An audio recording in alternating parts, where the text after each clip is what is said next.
Okay, this is a continuation of the practice test for MAC 1140 Pre-Calculus Exam 1, which covers sections A.3, A.4, and 4.5 through 4.7. In the first video, we did numbers 1 through 9, and we are now moving on to the factoring problems in the practice test, which is numbers 10 through let's see, I believe 10 all the way through 22. Okay, so in problem number 10, we have 25x squared minus 81. This is the difference of squares, and anytime you have the difference of squares, such as what you see right here, you're going to factor it like this.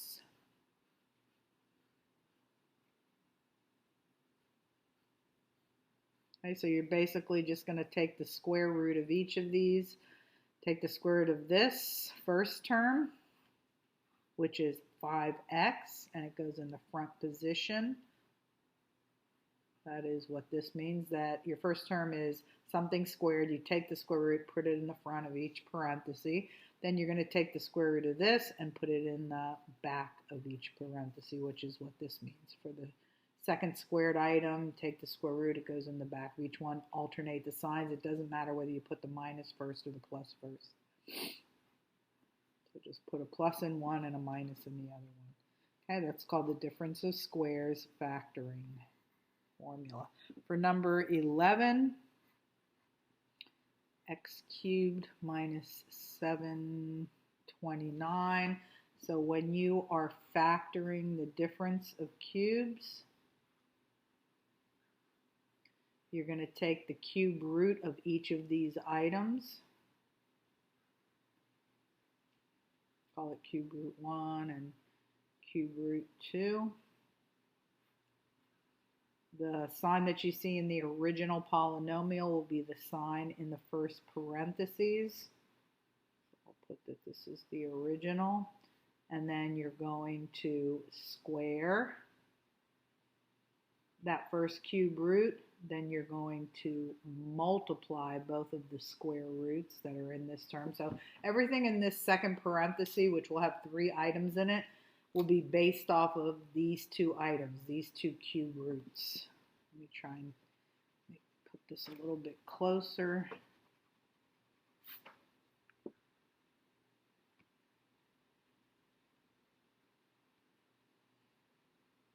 So then you're going to square, multiply, square. So you're going to take that cube root and square it. Then you're going to multiply these 2. The sign in front of this product will be the opposite of this.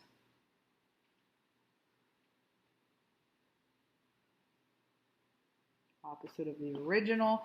And then that second cube root that you got, you're just going to square it right here. Both of these squares will be positive. Okay, so that's what's going to go on here. You can get your calculator to help you with taking the cube roots if you need to, like for instance with the 729. Okay, so let's start. We're going to have a short parenthesis with just 2 items in it, as this formula says, and then our second parenthesis will have 1, 2, 3 items. Okay, so cube root of x cubed, just take that power, divide by 3, and you get the cube root.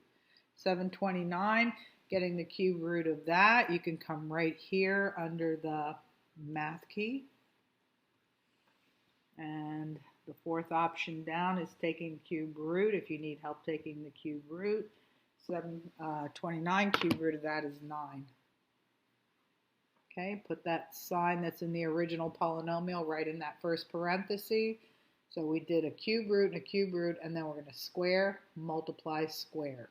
That's what you're going to do to get the rest of this factored form. Okay, you're squaring that first cube root, you're multiplying these 2 cube roots, and then you're squaring that second cube root. Okay, this will be the opposite of that original sign, and this last term will always be positive. So there it is, all factored. Okay, number 12. Problem number 12 we have 2x squared minus 50. This is actually the difference of two squares. You might not see the squares yet. You might not see both of them because you need to take out the GCF out first. Always take out that GCF out first. Okay, what goes into both of these is 2, and then maybe that will reveal the two squares to you, the difference of squares. So 2 times x squared is 2x squared, 2 times 25, and then you can clearly see that there are two squares there. This is the difference of squares, so just like we did in number 9, we're going to take the square root of each of the terms, alternate the signs to finish this. Okay, so drop down the 2. Take the square root of this, goes in the front of each parenthesis. And then take the square root of the 25, which is 5, that goes in the back. And then alternate the signs. Okay, so that's taking out the GCF, and then we finished it off by factoring the difference of squares, just like we did in number 10. Okay, moving on to 13. In problem number 13, we also have the difference of squares. Here's an expression squared, and 9 is 3 squared. So this is still the difference of squares, and we're going to factor it just like we did in numbers 10 and 12. Okay, so we're going to have a parenthesis where we're going to take square root of this, square root of that, and another. Well, we're using brackets just because the things that we're going to have when we take the square root of this will have a parenthesis, and you could use the parentheses twice if you want, but I go to the brackets. Okay, so taking the square root of this just means taking the square and dividing by 2, and that'll give you x minus 6 to a power of 1.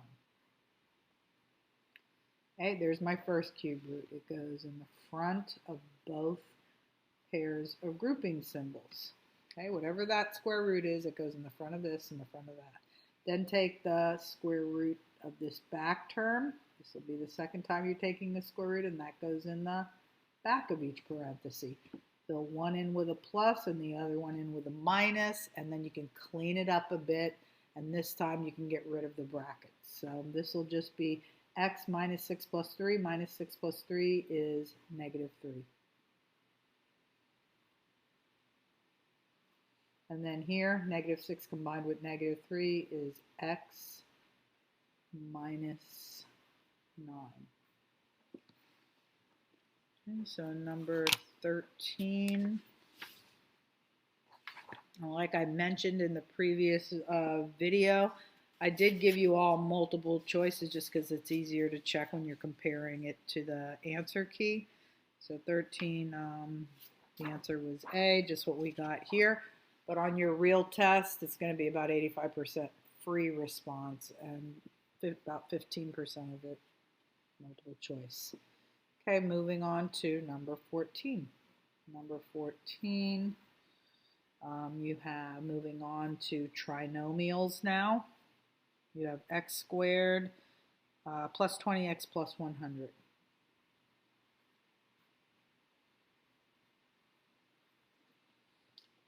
Okay, when you have a leading coefficient of 1, as you do in this case, 2 steps will get you the answer. This is called the guess and check method, and all you're doing is essentially, you're not really guessing, it's from a knowledge of knowing your times tables. So you're guessing at what numbers are going to, I guess, you know, why they call it guessing is because there are several ways to multiply 2 numbers and get 100. So unless you are simultaneously working this step with this step, you're not going to find the right pair. You're working these 2 steps together. You should be able to find 2 numbers that multiply to give you 100, but add to give you 20. In this case, it would be 10 and 10, making sure that the signs come out as well properly. Okay, so this is 10 and 10 is what we're going to use here. You can write it like this, or you can write it like this. Okay, so x plus 20 plus 20x plus 100 factors either this way, or you can leave it like that. And the multiple choices, I mean, I would take either one if it was free response. I think this was the choice that was offered in multiple choice format in that practice test. Okay, that takes you up through number 14.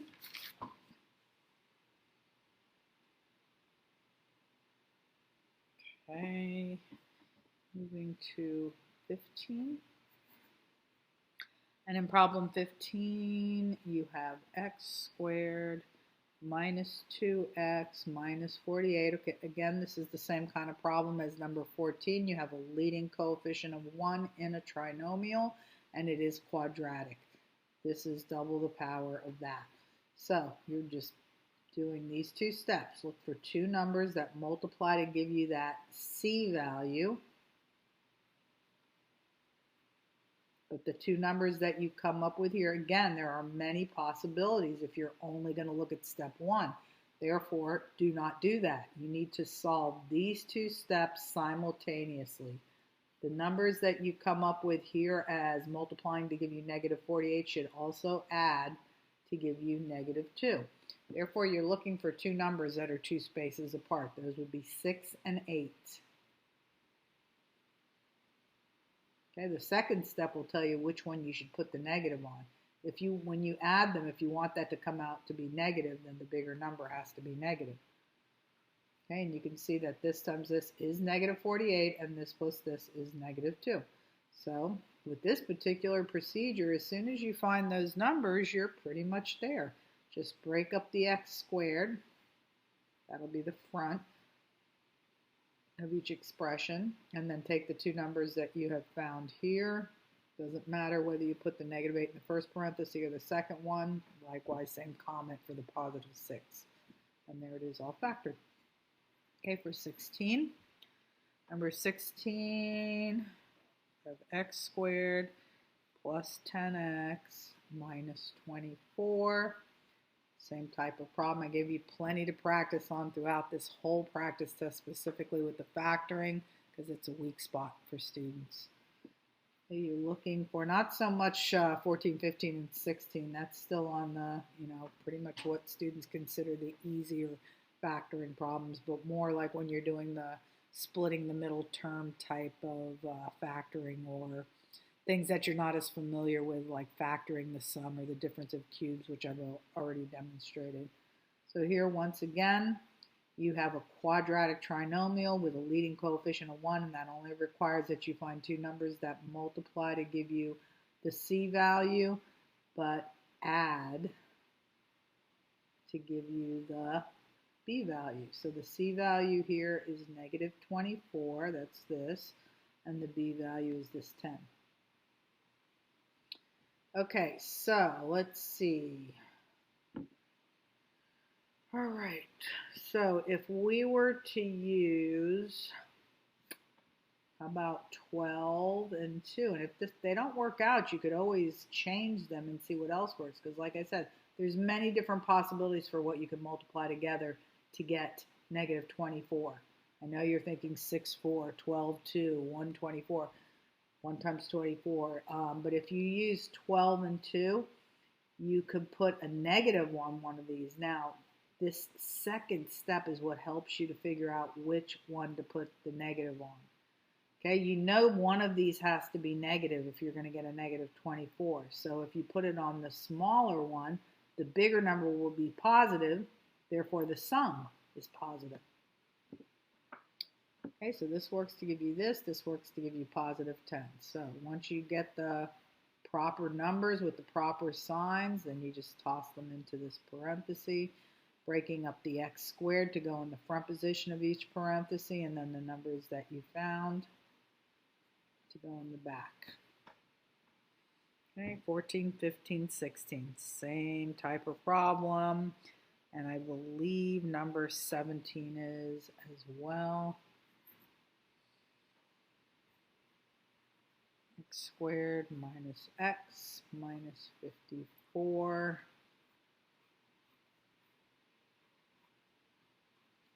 Okay, numbers that you use here, you're looking to multiply to get 54.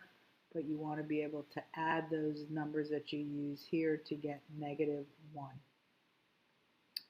All right, so let's see, what could we use here to get 54?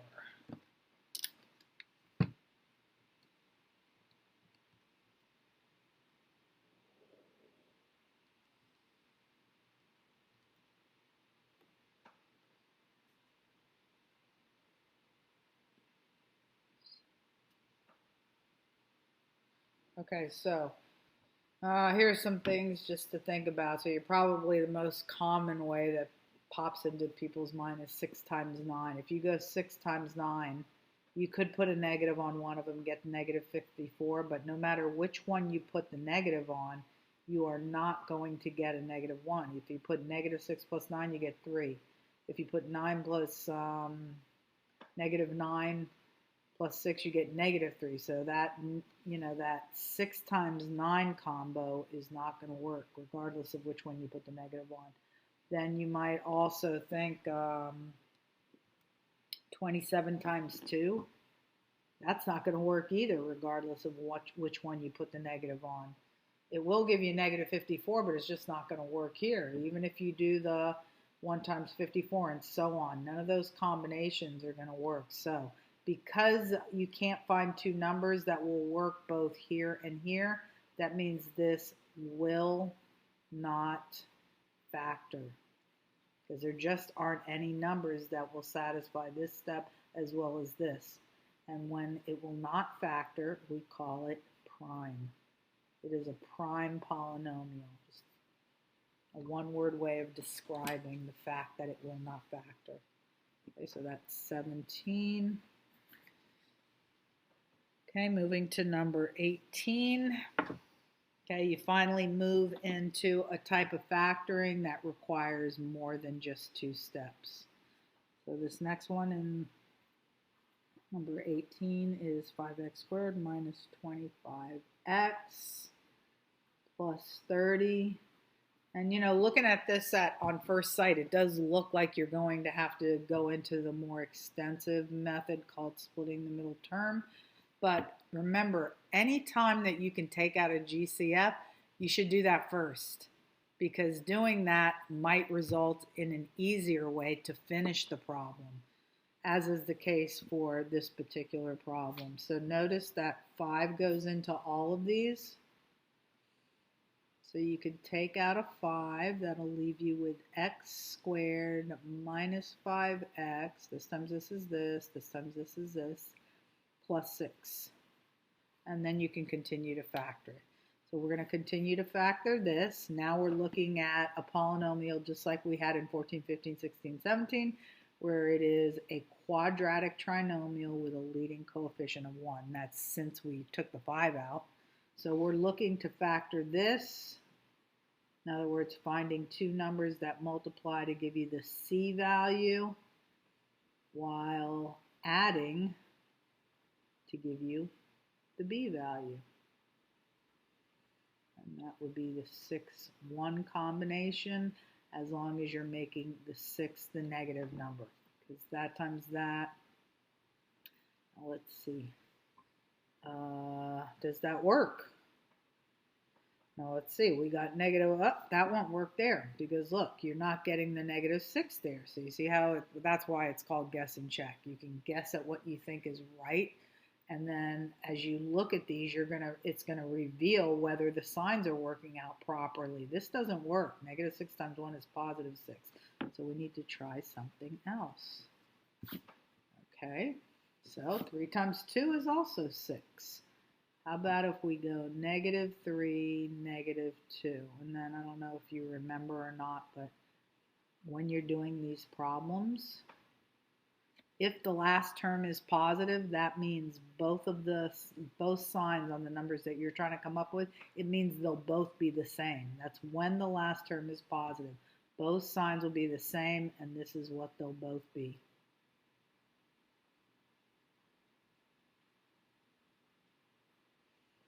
Okay, so those are the numbers that are going to work here. So we pulled out the 5, and then to factor what remains, we broke up the x, in the front of each parenthesis, and then the numbers that multiply to give you 6 but add to give you -5 are -3 and 2.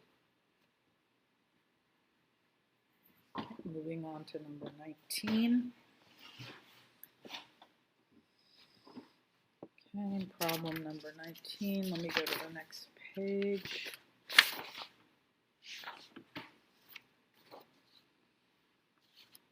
Okay, we have 15 z squared plus 8z minus 16. Okay, and in this particular problem, see if there's anything that you can take out of all of these to minimize that leading coefficient, but there isn't anything that goes into all three of them, so we're going to have to deal with this as is. Okay, so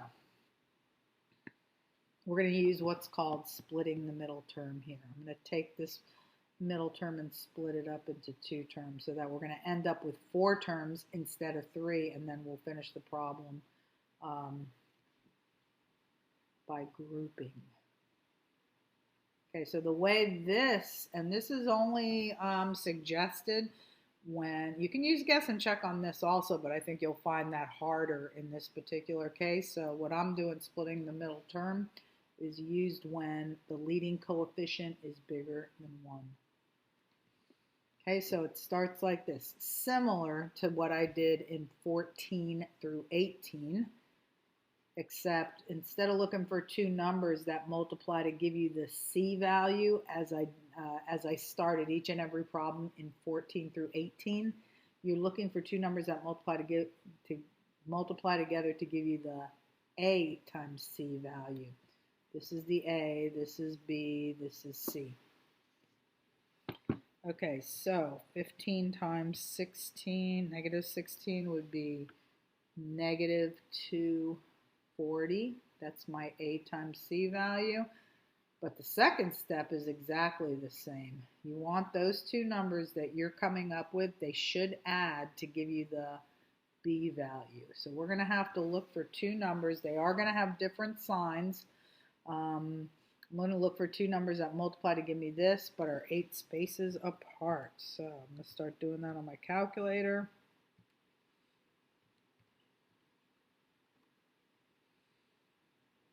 Okay, so I'm going to just do some of my work right here.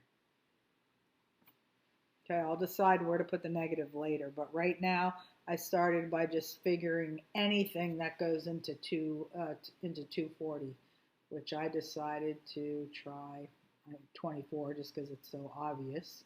Okay, see those 2 numbers right there? Those aren't 8 spaces apart. We need 2 numbers that are 8 spaces apart. So you might want to help this number catch up with this. So you can think of a way to break this down. 2 times 12. And you could even break it down, you know, in other ways. You could break this down as 6 times 4.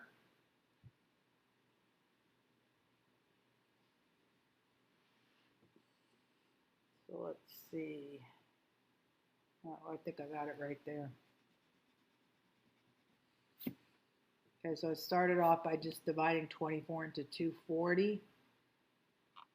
And then they were too far apart. They need to be 8 spaces apart because one of these is going to be negative. It has to be in order to get -240. So when you add them, you're really going to be subtracting them. That's why I'm saying you need 2 numbers that are 8 spaces apart. So by starting off by just figuring anything that goes into 240, like 24, and then trying to get these numbers to be 8 spaces apart, which is why I broke this down further, I can give this 2 to the 20 and go and turn that 10 into a 20, but leave this as a 12. Because you got 3 numbers here. Whatever numbers you have here, whether it's 3 numbers or 2 numbers, they need to multiply to give you 240. So if I was to use this multiplied by the 10, I would have 20 times 12 as a way of representing 240. So you break them down into smaller factors, regroup them together to create new numbers, and then hopefully in that manner you're going to find the numbers that are the proper number of spaces apart, such as the numbers that I've created right here. 20 and 12 are 8 spaces apart. So we're going to put a negative on one of these. Okay, now which one? When I add these, I want the bigger number to be positive so that that 8 comes out positive. So 12 should be the negative. This times this is negative 240. This plus this is positive 8. And once you find these two numbers, then you are able to rewrite the middle term. That middle term is 8z, and another way of saying positive 8z would be to say 20z minus 12z. So here I go rewriting the middle term, leaving the front term as is, and rewriting this 8z as 20z minus 12z. And then, of course, bring that last term down. Okay, now we have stretched out this polynomial from the original 3 terms into 4 terms. And when you have 4 terms, you can use factor by grouping to finish off the rest of the problem. So what these two have in common is 5z. When you finish the rest of the problem by grouping, you're taking out a GCF 3 times. That's what the grouping procedure entails. So grouping these two terms together, taking out the GCF, which is 5z, it's common to both of those terms, and putting a parenthesis, 5z times what gives you this back? 3z. That times that is 15z squared. 5z times what gives you 20z? Positive 4. Then come to these two back terms and ask yourself, what do those have in common? So I could take out a negative 4 and then put a parenthesis next to your new GCF that you just took out for the back two terms and ask yourself, this times what gives you this back again? 3z, looking good because this binomial does need to match that one. And then negative 4 times positive 4, this times this is negative 16. So I've taken out a GCF out here. That was my first GCF. Then I took out a second GCF, and now I'm about to take a third. Look at this as one whole polynomial with 2 terms.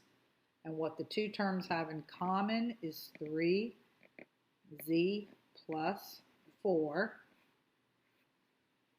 Okay, both of these terms have a 3z plus 4, so you're taking that out as your third GCF.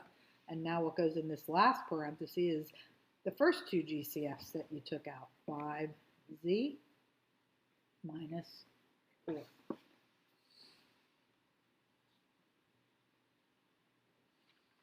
Okay, that's all the way up through 19.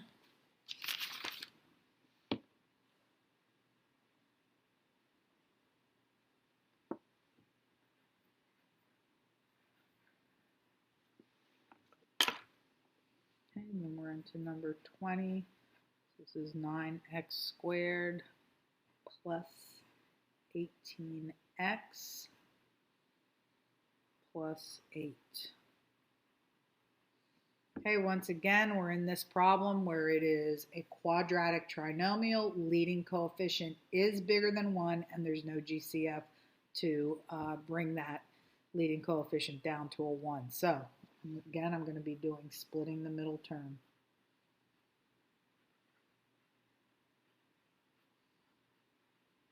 Okay, which starts off, once again, as finding 2 numbers that multiply to give you the A times C value. This is A, this is C. 9 times 8 is 72. So you're not just starting off with the C value as you would if this was a 1. You're starting off with a number here which came from multiplying A times C. Second step is exactly as if this was a 1. The 2 numbers that you're using here should be able to use them here to get the B term, which is 18. Okay, now because this last term is positive, I know that both of these are going to have the same sign, and this is what they both will be. They'll both be positive. Okay, so things that go into 72.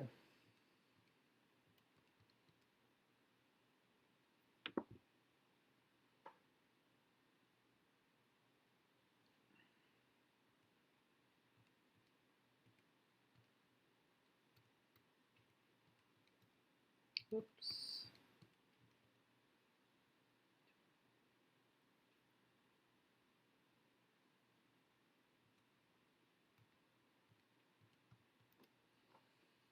Okay, so this would be the most common breakdown of 72. 9 times 8. And then, like I did in the last problem, we can break this down, break either one of these numbers down, the 9 or the 8. And let's see, break either one of those numbers down and regroup the factors to create new numbers that are going to multiply to give us 72, but also add to give us 18. Hold on 1 second. Okay. So let's see, this breaks down into 3 times 3.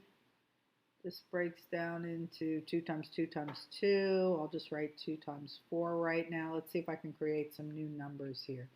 So if I was going to regroup these numbers, I could group these two numbers to create a 6. Just trying to come up with a pair of numbers, two numbers, which is why I'm deconstructing the numbers into 3 times 3 and 2 times 4 to create new numbers that are going to multiply to give us 72 and add to give us 18. So I could get a 6, and then I could take that 12 right there that's left over. This times this gives me the 6 that you see right there, and then there's a 3 times 4 left over, which would be 12. That's perfect, because when I multiply 6 times 12, that is 72, but when I add them, I also get the 18. So trying to create numbers that are going to satisfy both steps at the same time. And that's the hardest part of the problem when you're doing this splitting the middle term, is just coming up with the numbers that will satisfy both of these steps. Okay, once you find those numbers, copy the first term, and instead of using this middle term, just rename it using these numbers. So 6x plus 12x. Of course, you have to put x's on those numbers that you found. Bring down the 8. Now we have 4 terms instead of 3, and so we can finish the problem by grouping. Okay, these two terms have 3x in common. As the GCF, 3x times 3x would give you that 9x squared back. 3x times 2 would give you the 6x. Then when you look at these back two terms, the GCF is 4. 4 times 3x is that 12x, and 4 times 2 is the 8. Going for the third GCF. So this was my first GCF, this was my second GCF for the back two terms, and now looking at this as one polynomial with two terms. This is the front, this is the first term, the second term. They both of these terms have 3x plus 2 as part of them. So it's the GCF now. It is common to this first term as well as that. And then what goes in the other parentheses are the first two GCFs that you took out. Okay, so that is the finished factorization of 9x squared plus 18x plus 8. Okay, moving to 21. We have 64x squared minus 8x, and I want to, review you once again with respect to perfect square trinomials. That's what this is. Because if you can recognize that something's a perfect square trinomial, then you don't need to get into that splitting the middle term, because these numbers are pretty darn big. So splitting the middle term is going to get us into some big numbers that we are less familiar with our times tables, even though we could use our calculator. But this is how you tell whether something is a perfect square trinomial, because in checking that it's a perfect square trinomial, you'll simultaneously be factoring it. So if it's a perfect square trinomial, you should be able to take the square root of this first term, which would be 8x. You should be able to take the square root of this back term, which is 5. You should be able to multiply them together, which is 40x, and then double it. And if this is sitting in the trinomial as the middle term, then that means yes, it is a perfect square trinomial. And perfect square trinomials have this unique characteristic that the way they factor is based on the square roots that you got on the two tail ends of the trinomial. In other words, see this square root right here and this square right here? And I've already checked that I do indeed have this as my middle term. Okay, so if you have a trinomial, especially when that leading coefficient is a number bigger than 1 and you're seeing that all these coefficients are big and you can't factor anything out to make them smaller, check to see if it's a perfect square trinomial. Just square root, multiply those square roots together. I got 40x, 8x times 5, but then double it. And if what you get here is sitting right there in the middle position, it's a perfect square trinomial. Well, the way that all perfect square trinomials factor is like this. There'll be two terms right in here, and they will just, those two terms are just going to be the square roots that you took at the very beginning. Now, this only works as a factoring method for perfect square trinomials. And the sign that joins them is this one right here.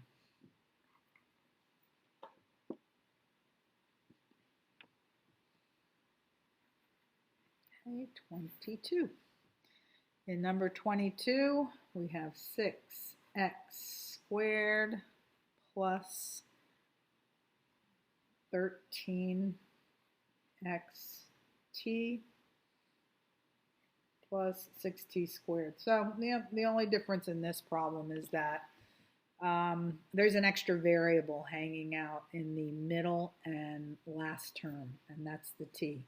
So the way that you can remedy that is that, or deal with that situation, is that you're just going to throw a t on the back of each of your second terms, because this first term doesn't have any t's in it, and that is how we fill in the front position of each parenthesis. So whatever the terms that you have in the back position of each parenthesis, that's where we're going to throw the t's. So I would treat this as though you were just looking at 6x squared plus 13x. Pretend it just has one variable in it, the original variable in its squared form. Plus 13x plus 6. Just in other words, ignore the t. We'll throw it back in when we go to give our final answer. And just deal with this. Try to get this factored, if you can factor it. So okay, so all right, this has no GCF that I can take out to make these numbers smaller. I can't ever make that leading coefficient a 1, so I'm going to deal with the steps for splitting the middle term as I've demonstrated in the last few problems. You start off by looking for two numbers that multiply to give you the A times C value, which is 36. These numbers that you come up with as multiplying to give you 36, they should also add to give you the B value, which is 13. All right, so let's see. Okay, really common multiples of 36 or factors that multiply together to give you 36 are 9 and 4, and those are the numbers that work for the 13 as well. 9 times 4 is 36. 9 plus 4 is 13. So those are the numbers that are going to help us to split this middle term.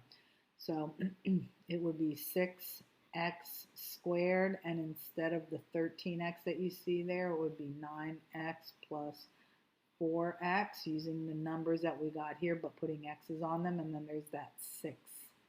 Okay, so now we have 4 terms. Just keep going. We're going to throw that t in at the end. So we're going to group these two, taking out a 3x.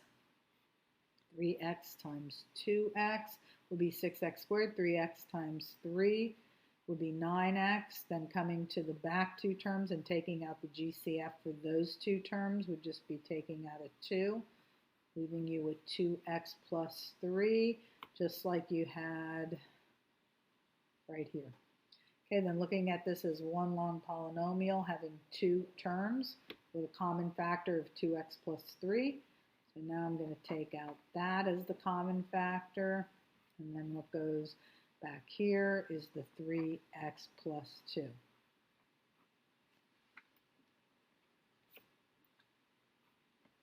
Okay, 3x goes there and the 2 goes there. So now is where you're going to put those t's in. The 2x times 3x is that 6x squared. That didn't have any t's in it. But these back numbers, the 3 and the 2, that's where you're going to insert the t, the extra t that's hanging off of the middle term and the last term. So finished answer is going to be 2x plus 3t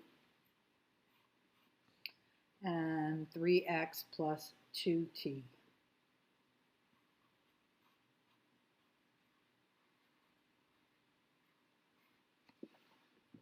Okay, and just make sure that's the right answer for C. Yes, that is correct. Okay, so that takes you all the way up to number 22. Then in 23 through 25,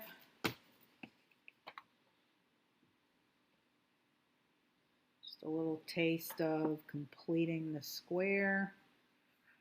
Specifically, I picked the ones with the fractions for you because I know that those are the ones that you need practice on.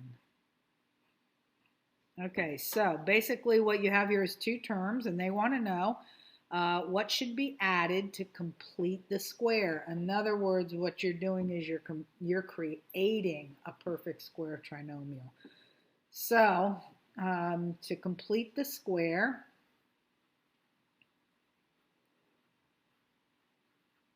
and create what's called a perfect square trinomial, what you're going to do is take the linear coefficient and cut it in half. That's step one.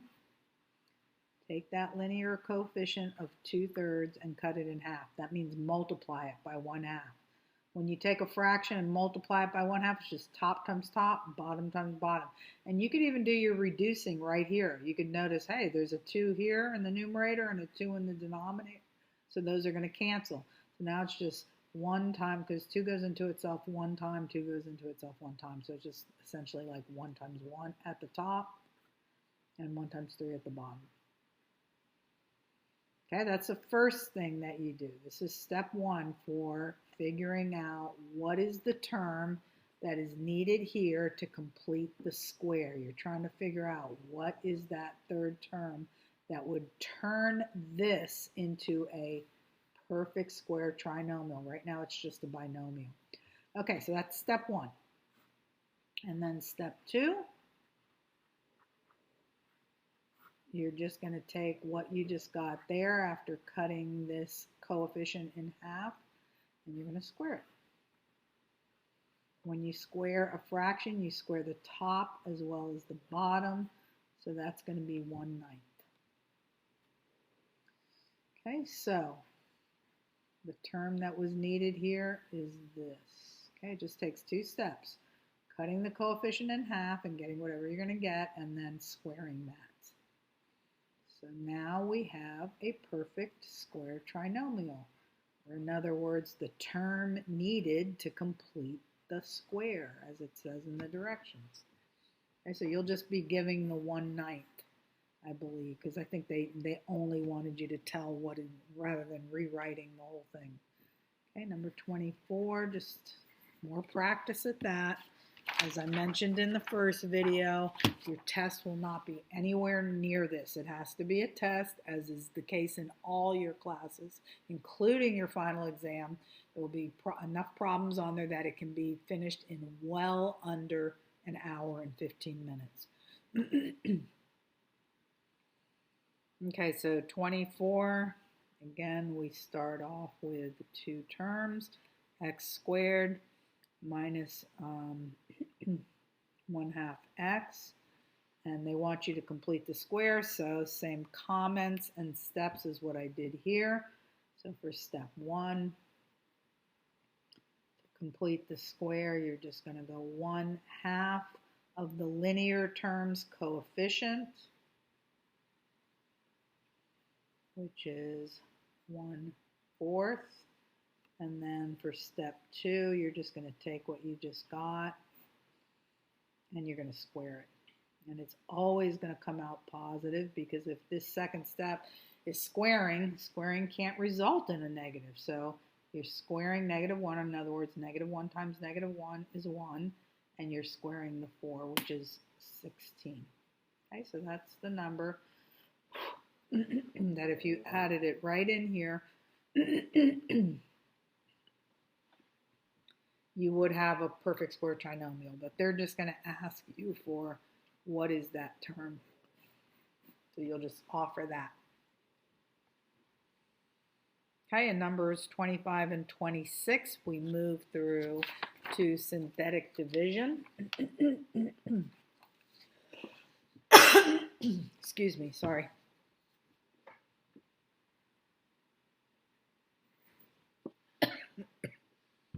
Okay, so synthetic division, the problem is x to the 5th plus x to the 3rd minus 4 divided by x minus 2.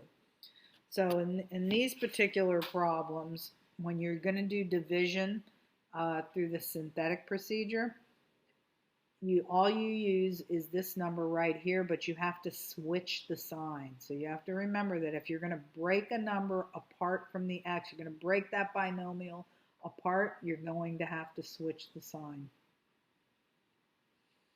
before you deliver it to the synthetic division box. And then you're going to take the coefficients belonging to this polynomial and arrange them horizontally. So for the 5th degree term, you do have to put in zeros for any powers that are missing. Notice that their 4th degree is missing, 2nd degree, and 1st degree is missing. Okay, so we're going to go 1 for 5th degree, and you should be looking at your practice test as I am verbalizing this.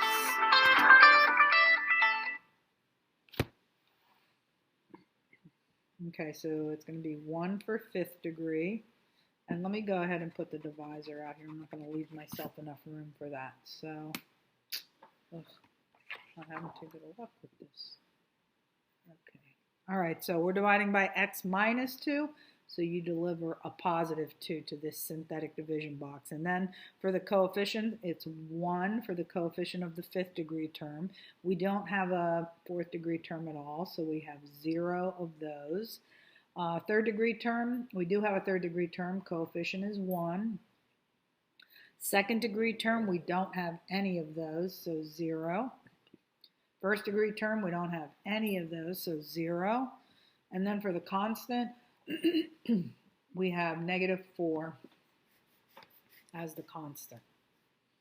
Okay, now we start the synthetic procedure, which starts off with you dropping the first term below this bar and then multiply and add all the way to the end. So 2 times 1 is 2. Add any two numbers that are stacked up like this. This will be 2. Every time you get a number below this bar, you're going to multiply and then bring that answer right above the bar and add. Multiply, add, multiply, add. So this will be 5. 2 times 5 is 10.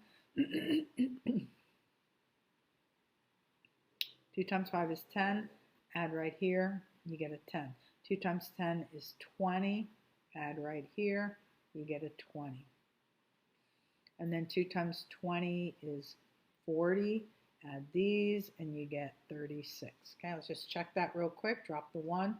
2 times 1 is 2. This is 2. 2 times 2 is 4. That's 5. 2 times 5 is 10. That's 10. 2 times 10 is 20. That's 20. 40. And then these two added together at the end is 36. So these directions said you use it to find the quotient and the remainder. So all of this up until that last number is the quotient. You have to put the letters back on though. And that number that you see in the very last column, that's the remainder. So quotient is now, when you're reporting the quotient, you have to remember how this problem started. See how it started at 5th degree? So your quotient is always starts off 1 degree less than that. So that very first number that you see there is the fourth degree terms. These are just the coefficients. So this is fourth degree, this very first number that you see, the coefficient of it. And then this is the coefficient of the third degree term. Notice that it's positive, so positive 2 on your third degree term. This is the coefficient of the second degree term. It is also positive. This is the coefficient of the first degree term. And then this is the constant that's in the quotient. And then your remainder is just that 36. Okay, that's 25, 26, giving you practice on the same sort of thing. In numbers 26, we have, let's see, fifth degree, fourth degree, third degree, second degree, first degree, constant. So nothing, no terms are missing there. None of the degrees are missing there. So I don't have to put any zeros in as I did for number 25. I just thought I'd give you a sample of both. And we're dividing by x plus 6. And if you're remembering what you need to remember, you need to switch that sign before you deliver the constant that belongs to the divisor, before you deliver it to the synthetic division box. So we're going to start off by putting -6 in our synthetic division box, and then we're going to stretch out the coefficients of this dividend, this polynomial right here, 1, 8, 14, 14, 15, 19. 1, 8, 14, 14, 15, 19. You can get your calculator to help you out with any of this, arithmetic. So always drop down that very first value before you start multiplying. So you have -6 times 1, -6, and add. -6 times 2, -12, and add. -6 times 2, -12, and add. -6 times 2, -12, and add. And then -6 times 3, -18. Add these up, you get 1. Okay, so as stated, last number in the last column, that's your remainder. And all of this represents the coefficients of your quotient. So your quotient is, let's see, this problem started off with fifth degree. So our quotient begins with x to the fourth degree. Paper straightened out. Okay, and this is the coefficient for your fourth degree term. Okay, so it's 1x to the fourth degree. Then this is the coefficient of the third degree term. This is the coefficient of the second degree term. This is the coefficient of the first degree term, and this is the constant in the quotient. And then the remainder is just 1. Give me a minute just to check both of these. So for 26 it was D.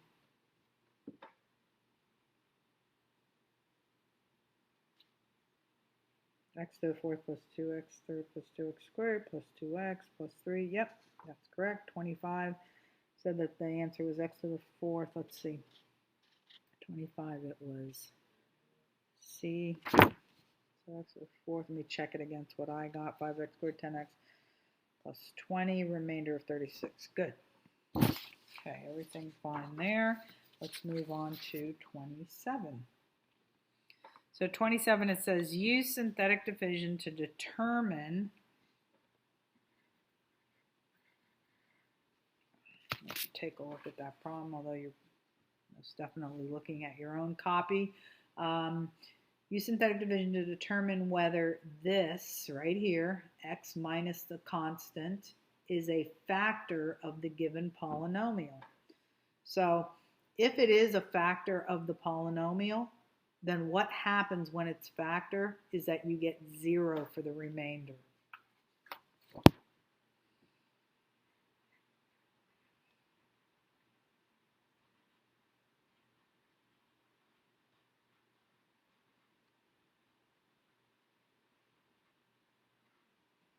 If the remainder is equal to 0 after synthetic division has been carried out.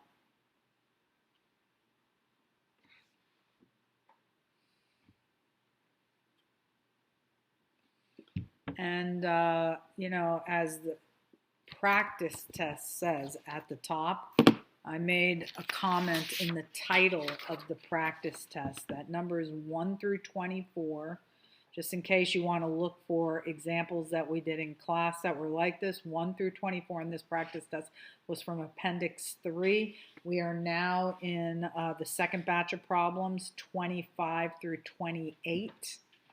And in those problems, they came from Appendix 4.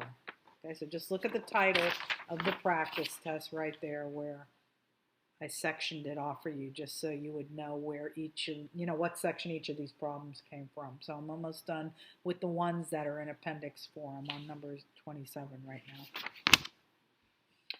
Okay, so x minus c is a factor if the remainder is equal to 0 after synthetic division occurs. So we were given the polynomial 1x cubed, so that's the coefficient of the x cubed, minus 11x squared, and then plus 20x,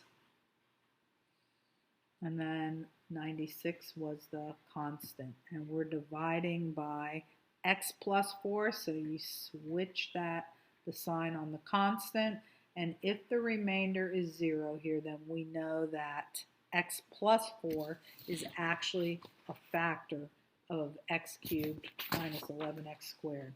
Okay, again, the question is this a factor of this polynomial? And synthetic division is a way of figuring that out. Okay, so I got myself all set up to do the synthetic division. I'm dropping the 1. This times this is negative 4. Add these up, you get negative 15. Negative 4 times negative 15 is 60. And when you add this up, you get 80.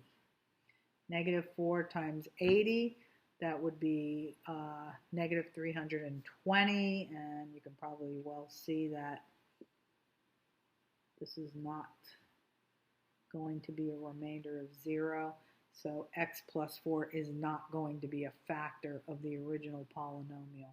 When you add these, and then 96 minus 320, I'm at the end. I'm not going to just leave it. Is negative 224. Okay, so show that you can explain your answer. Show that you know the theorem. So since the remainder, which is equal to negative 324. And let me try to write so that it's actually legible. The remainder is equal to negative 324, which is not equal to 0. Therefore, 3 dots shaped like a triangle mean therefore x plus 4, which is where this negative 4 came from, x plus 4 is not a factor of the polynomial that we started with, which is where all these numbers came from, x cubed minus 11x squared, or let's see, what was it? Yeah, it was x cubed minus 11x squared plus 20x plus 96.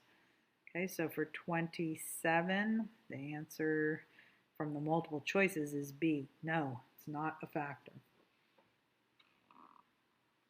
Okay, that takes us through 27.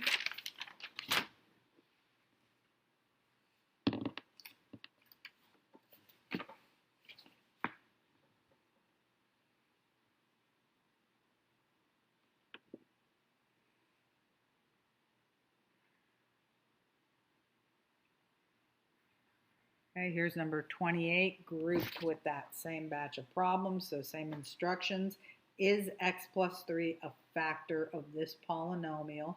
So I'm going to use these coefficients, 1, -6, 13, and 42. There are no degrees missing, so 1, -6, -13, and 42. And I'm going to be using a -3 in my synthetic division box.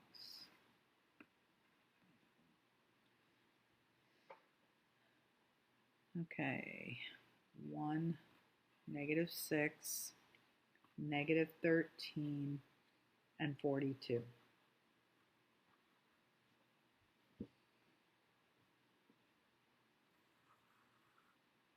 Okay, drop this down. You have 1 times -3 is -3. -6 plus -3, when I combine these, is -9. -3 times -9 is 27. And when I add these, I get 14. -3 times 14 is -42. And when I add these, I get 0. This is the remainder. And so since the remainder is equal to 0, that means that x plus 3 is a factor of this polynomial, the one that had these numbers right here. And that's 28.